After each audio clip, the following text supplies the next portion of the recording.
Labaran Hausa daga ƙasar Jamhuriyar Nijar. Masu saurare barkamu da warhaka, barkamu da sake kasancewa da ku cikin rahotannin labaran Hausa da muke kawo muku daga ƙasar Jamhuriyar Nijar akan abubuwan da ke faruwa a kullum cikin wannan mulki mai adalci na sojin CNSP, musamman ma ƙarƙashin jagorancin shugaban ƙasa Janar Darme Abdurrahman Chani. Abubuwa da dama na sauyi da ci gaba na faruwa. Inda sai mu fara wannan rahotannin labaran namu daga ofishin ministan cikin gida, wato Janar Tumba, a dangane da batun sha'anin tsaro ta yadda za a samar da ingantaccen tsaro a birnin Yamai domin kariyar al'umma da kuma dukiyoyinsu. Inda ofishin ministan ya ɗauki mataki na hana zirga-zirga na manyan motoci a faɗin jihar. Inda doka ta farko ta bayyana cewa an hana zirga-zirgar manyan motoci wanda nauyinsu ya kai tan 20, inda aka ba da misali da Zone Road, inda yana kaiwa ga iyakarsa ne daga titin nan na Furnun Shantala zuwa Gamkali daga yamma kenan, sai kuma idan aka je daga gabas daga Boulevard Independence zuwa Boulevard Tanimun zuwa hanyar Talabiri da Boulevard Liberté da filin wasa mai zuwa Ramposizium, daga kudu kuma daga titin nan da ke kamawa daga Ramposizium zuwa gada ta biyu, daga arewaci kuma daga hanyar Boulevard Tanimun zuwa makabartar musulmai har zuwa gada ta uku. Sai kuma doka ta biyu, inda an hana zirganiyar motoci a yankin Zone Road, musamman ma abin da ya shafi manya-manyan motoci da ben masu ɗaukar ƙasa da tankoki na man fetur wanda aka bayyana ba su wuce tan 10 ba. An haramta masu bin hanyoyi da suka kama kamar daga Boulevard de la République, hanyar President, da kuma hanyar nan ta Jibo Bukari. Amma fa a sani wannan dokar ba ta shafi bis da ke ɗaukar mutane ba, domin ita ba ta cikin wannan doka. Duka a cikin da'irar birnin Yamai. Sannan kuma idan muka tafi zuwa doka ta uku, an yi hani tare da haramta zirganiyar manya-manyan motoci da matan koki da ke ɗauke da man fitiri, wanda nauyinsa ya zarce tan 10. Haka zalika da ma dukkan wasu motoci da ke iya kamawa da wuta, wato waɗanda suke dangin wato tankar man fitiri. An haramta masu bin manya-manyan hanyoyi da ma kusantar waɗannan gurare, kama daga abin da ya shafi bataliyar sojoji da ofishin ministrori, Place de la Concertation da kuma cibiyar tuntuɓar juna ta wato Refondation. Haka zalika da ofishin magajin da'irar birnin Yamai da kuma Comin wanda an bayyana sai dai duka wannan dokar bata shafi bis da ke ɗaukar wato mutane take zirganiya da su a wato waɗannan gurare ba. Sai kuma idan muka tafi zuwa doka ta 4 wadda ita kuma ta ba da izini ne musamman ma kan batun zirganiya a yankin Zone Road, wanda an ƙayyade zirganiya daga ƙarfe 9 na dare zuwa ƙarfe 4 na safe, ko kuma mu ce na subahin. Kuma ya shafi motocin da ke jigilar kayayyakin abinci musamman ma na 'yan kasuwa, duka dai a babban birnin Yamai. Haka zalika an sake bayar da wani izinin zuwa manya-manyan motoci, kama daga abin da ya shafi ben, da su gudanar da irin wannan zirganiya amma tare da rakiya, musamman ma gurin wuraren da ake aikata gine-gine, kama daga abin da ya shafi wato Boulevard de la République da Presidence da yankin Jibo Bakari, da manya-manyan hanyoyin da suka hada da bataliyar soja da ofishin minista da kuma Place de la Concertation da kuma majalisar tuntuɓar juna ta CCR da kuma da'irar birnin Yamai. An haramta zirganiyar wato motoci na tankokin man fetiri waɗanda suke ɗauke da man fetiri da ya wuce 20,000. An kuma haramta wato tsayawar manyan motoci wato sitar wanda suke ɗauke da man fetiri da ya zartar 20,000 a ko'ina. Sai kuma idan muka tafi zuwa doka ta 6, an haramta tsayuwar manya-manyan motoci a ko'ina face guraren da aka ƙidanya masu.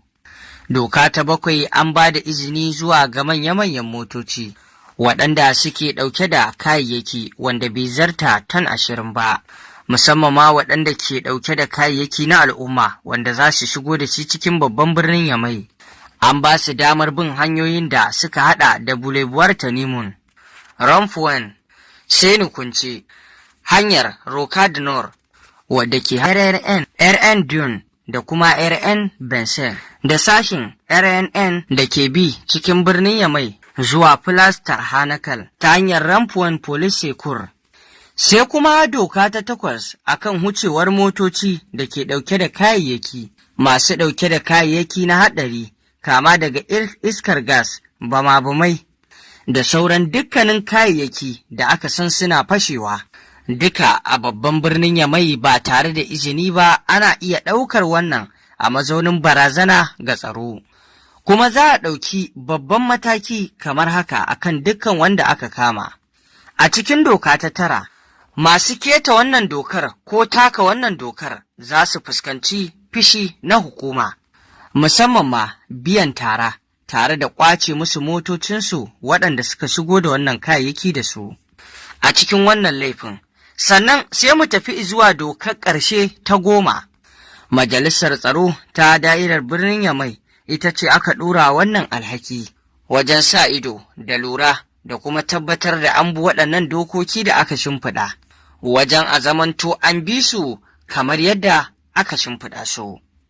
Bahaushe dai yana cewa da fatan in kunne ya ji jiki ya tsira, idan kuwa kunne bai ji ba jiki bai tsira ba. Kowa aka kama zai fuskanci hukunci daidai da abin da ya aikata, daidai da abin da aka tanada na doka.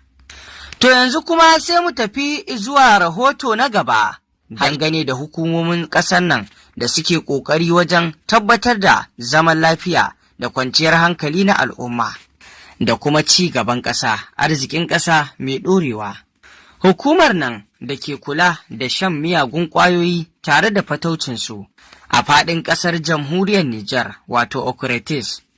ta gudanar da wani babban samami a ranar Asabar ɗinnan da ta gabata.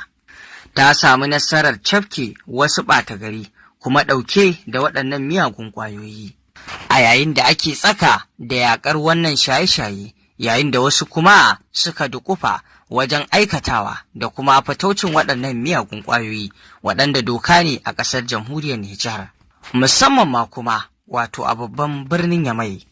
Shi ya sanya wannan hukuma ta kula da shan miyagun ƙwayoyi tare da fataucinsa a ƙasar jamhuriyar Nijar, Ocratis, inda ta sake salon yaƙi, yayin da a ranar Asabar ɗinnan da ta gabata ta gudanar da wani babban samami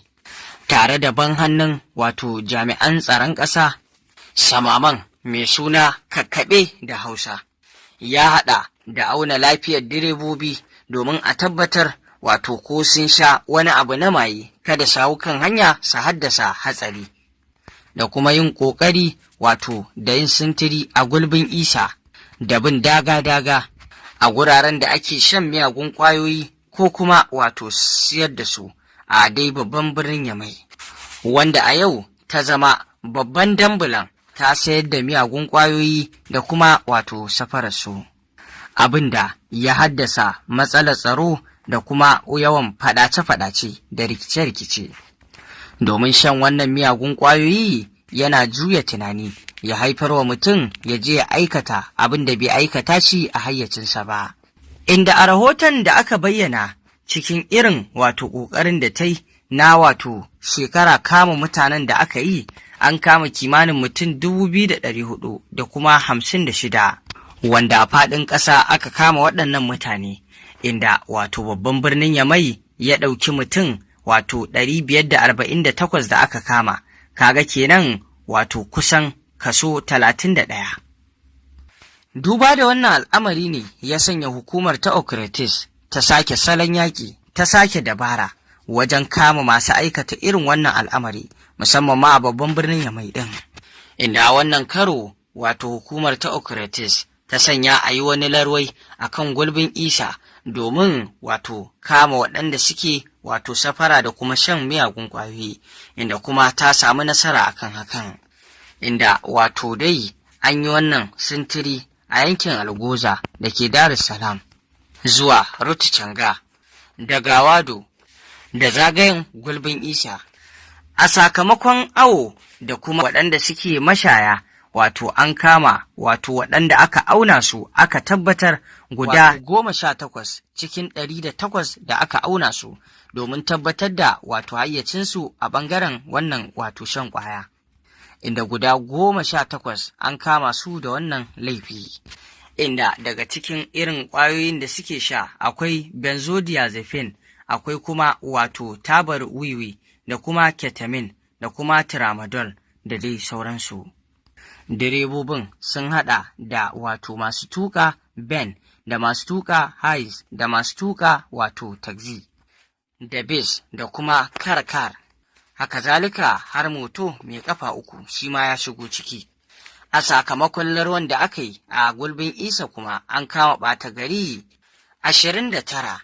wanda dai sakamakon ya nuna an kama ɓata gari kusan 300, kuma daga ciki har akwai mata wanda sun kai 20 da wani abu da kuma yara. 56 daga cikin waɗannan dukkan ɓata garin an miƙa su gidan gyaran hali. Wannan babban nasara ce da hukumar ta Okritis ta samu. Wannan a takaice kenan abin da muka samu muku. Sai kuma mu tafi zuwa rahotonmu na ƙarshe dangane da batun nan, inda rahoton dai na ƙarshe magana ce dai akan babban birnin Yamai, wanda kowace shekara yakan fuskanci tsinkewar wutar lantarki. Dangance da wannan matsala ne maikwanta na wannan ƙasa tun lokacin da suka kama mulki suka zuba hoɓɓasa wajen siyan kayayyaki na aiki da kuma ba da horo ga jami'ai da suke kula da wannan wato wutar lantarki, cewa kamfanin Nijelek, inda a bana wannan abu ya haifar da sakamako na alkhairi, inda duk da yawan zafin da ake samu a yanzu sai mu ce alhamdulillahi, saboda babu wacce matsala ta tsinkewar wutar lantarkin da ake samu. Inda al'umma suka fito a birnin Yamai ɗin suka ringa nuna godiyarsu tare da farin cikinsu kan wannan al'amari, inda suka nuna bana an samu sauyi, wato inda suka nuna wato wannan matsatsalu da ake samu kan wutar lantarkin an magance su. To masu saurare, waɗannan da su ne rahotannin labaran da muka samu kawo muku daga ƙasar jamhuriyar Nijar ɗin. Ku ci gaba da bibiyar wannan tasha tamu domin samun rahotannin labarai kan abubuwan da ke faruwa a ƙasar Nijar ɗin cikin rahotannin da muke kawo muku na labaran Hausa. Ku dangwala mana alamar subscribing sannan ku danna ƙararrawa, domin haka ne zai ringa ba ku damar samun labaranmu a